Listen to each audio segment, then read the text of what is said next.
पाकिस्तान का most visiting place मरी, जो दिन की रोशनी में मुशपरी से लेकर नथिया गली की खूबसूरती तक और रात की खामोशी में एक अलग ही मंज़र पेश करता है।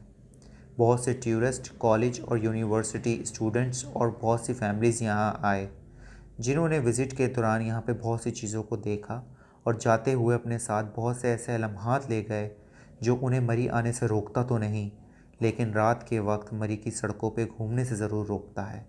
तो एक ऐसा ही वाक़या जो दिल को दिला देने वाला मेरे और मेरे दोस्तों के साथ पेश आया, जो इस वीडियो में मैं आपके साथ शेयर करूँगा। तो फिर चलते हैं अपने स्टोरी की तरफ।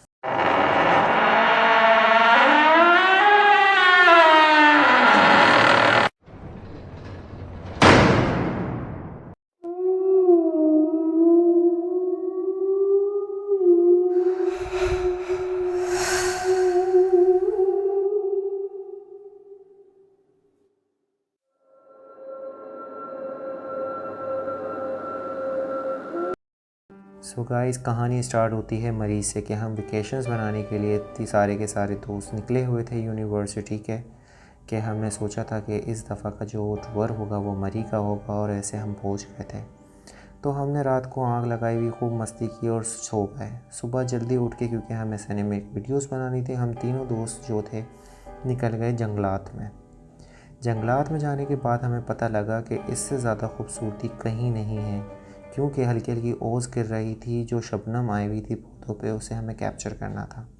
कैप्चर करते करते पता ही ना लगा और मैं अकेला रह गया।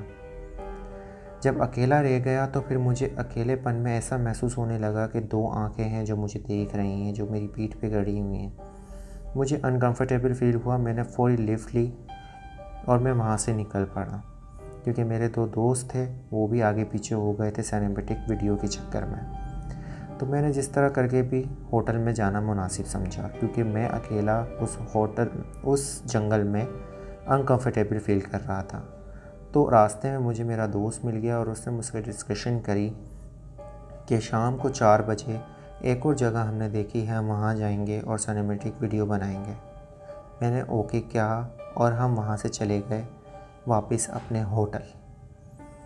तो होटल में जाने के बाद हमने लंच वगैरह किया, थोड़े से मजाक मस्ती करी, दूसरे फ्रेंड से मिले और अपनी प्लानिंग करी आगे कि हमें आगे क्या करना है इन मरी।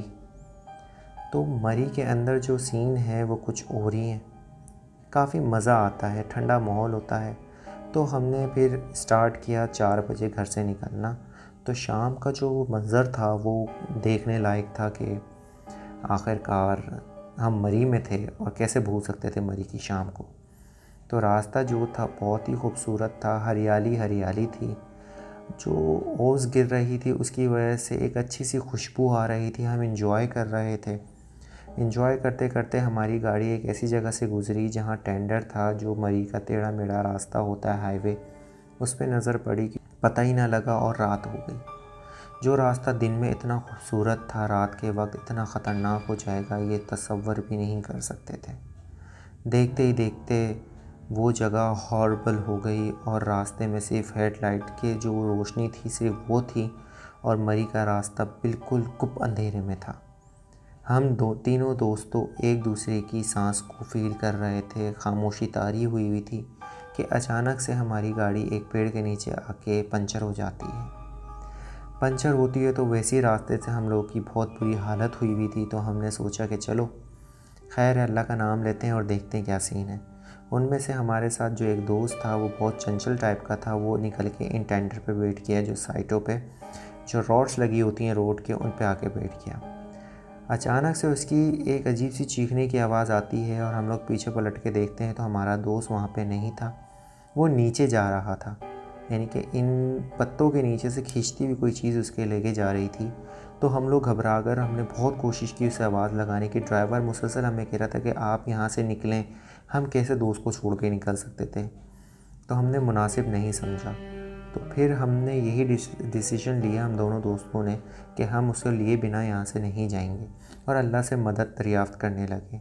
कि अल्लाह से मदद कर ही रहे थे कि अचानक से अल्लाह पाक ने हम पे रहम किया, और जो आगे हुआ वो दिल को हिला देने वाला वाक़या था गाइस।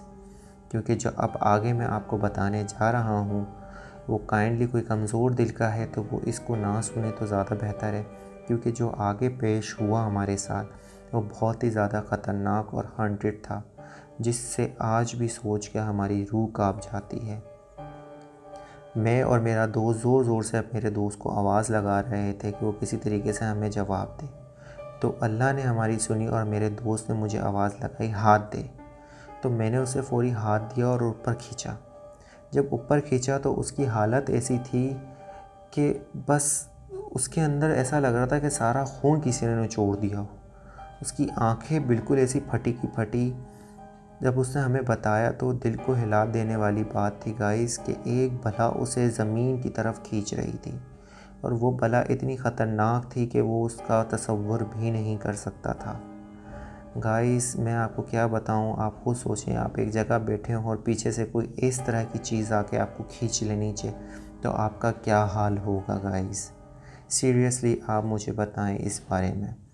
तो उसके साथ भी वही सीन था। खैर उसने मुझे बताया कि वो ऊपर कैसे आया। वो इस तरीके से आया कि उसने नीचे जाते हुए जब उसको बला खींच रही थी अपनी तरफ, तो उसने फ़ौरी अल्लाह से मदद दरियाफ़्त करी और दुरूद शरीफ और आयतल कुर्सी का वर्द शुरू कर दिया। वो कह रहा था कि मैं तुम लोगों की वॉइस सुन रहा था, लेकिन मैं चिल्ला रहा था तुम लोगों तक कि मेरी वॉइस नहीं आ रही होगी, लेकिन उसका चिल्ला चिल्ला के गला जो था वो बैठ गया था गाइस। तो अल्लाह पाक ने उसके ऊपर रहम किया। उसने बोला कि मेरे नीचे पाँव के एक स्लिप आ गई जो मुझे ऊपर की तरफ ले आई, और मैंने तुम्हें फ़ौरी बोला कि हाथ धो। हम लोग फ़ौरी वहाँ से निकले गाइस, और हमने फ़ौरी होटल में आके सांस ली है अपनी, और हमने आके फ़ौरी अपना पैकेज जो है वो तब्दील किया है, और हमने कराची आने का फ़ौरी फ़ैसला कर लिया और हम कराची आ गए। और आज भी हम उस रात को याद करते हैं तो हमारे रोंगटे खड़े हो जाते हैं कि हमारे साथ आखिर हुआ क्या था, आखिर वो क्या चीज़ थी और हमसे क्या चाहती थी, और अगर आज वो हमारा दोस्त हमारे साथ ना होता तो क्या होता।